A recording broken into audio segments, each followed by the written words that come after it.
This is the Ethics of Space Exploration by Laura Patel, Brianna Cruz Torres, Stella Wood, and Grace Rampersad. In past 5 years, taxpayers have funded NASA to spend over $91.67 billion on space exploration to figure out if we could survive on a different planet in space, just to get the same answer every year.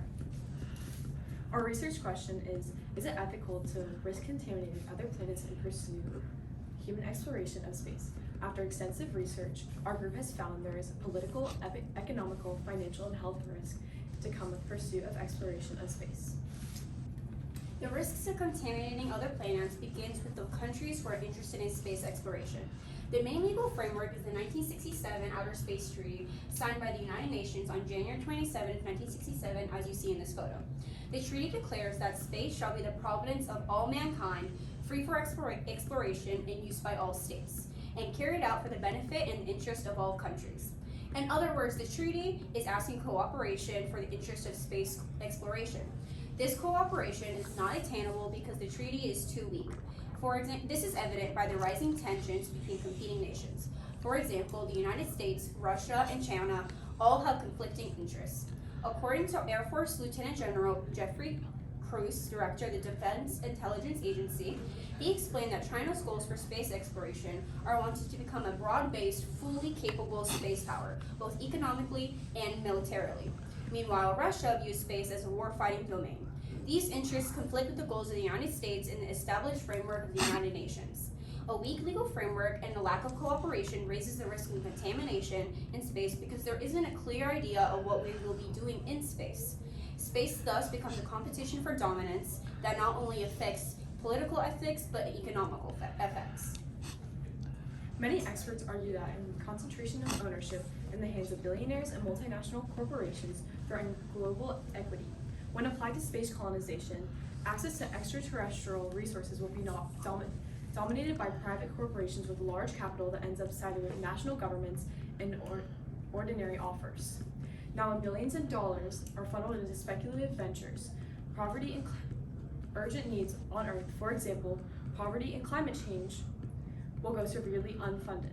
Colonization exacerbates inequality, mistreatment to those in lower class. Small elite gains wealth and power, while others are left behind. Grace will further explain this in the next slide. NASA gets over $20 billion from American taxpayers annually, but many of their missions end up being delayed or canceled. For example, a 2022 Harvard study further explains this by reporting that NASA planned a mission to mine asteroids in space, which would have costed over $1 billion in 7 years to take. The mission was inevitably abandoned, wasting a large amount of resources. In this graph, you can see NASA's annual nominal budget in billions of dollars. The government is not truly paying for space exploration, it is the American people. Like Grace said, the financial costs of space exploration are already very high, and if we add the cost of healthcare for astronauts, it would only get worse. Astronaut health is endangered by space travel and is one of the many risks posed to sending humans into space, especially for long periods of time. For example, Dr. Chowerty states, effect of the peculiar atmosphere and conditions in space compel astronauts to compromise their health, lifestyle, emotional and psychological and physical needs. This shows the dangers that space has on human bodies.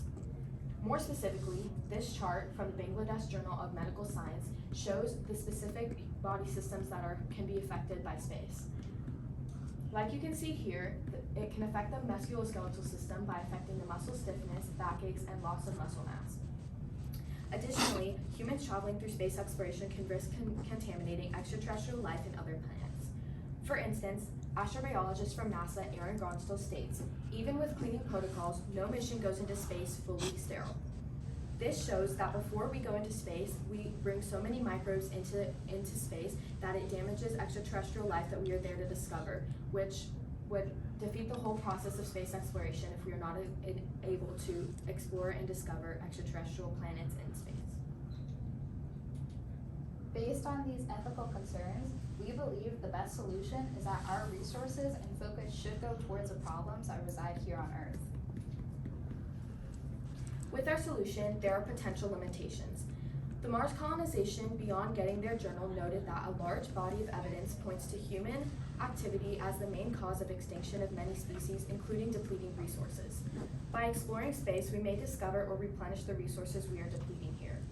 The asteroid mining industry could help with these concerns, as the materials and resources can relieve the scarcity. Additionally, the risks of contamination can be prevented by establishing pre-launch claims. This prevention can ensure that we protect extraterrestrial life and planets. However, these limitations do not erase the ethical concern that space exploration holds. Potentially colonizing space puts humans into unfamiliar territories with their lives at risk. As Laura stated previously, humans are the reason for Earth's resources depleting. By colonizing a new planet, humans are finding a new home, and they would soon deplete the new planet's resources just as they happened here on Earth. Regarding asteroid mining, the global economy would actually collapse. Shreya Yarlagadda, former co-editor-in-chief of the Harvard International Review, argued that asteroid mining would quickly destroy the economy and global raw materials, currently valued at about $660 billion. This economic crash would result in unemployment, economic inequality, and increased tensions between competing countries. Lastly, the pre-launch preventive measures are bleak, as stated previously by astrobiologist Aaron Gronstad, who stated that no mission goes into space fully sterile, which puts all potential extraterrestrial life in life and other planets in danger. By having our focus and resources go towards Earth, the unethical risk of contaminating other planets in pursuit of human exploration would not be a concern. Thank you.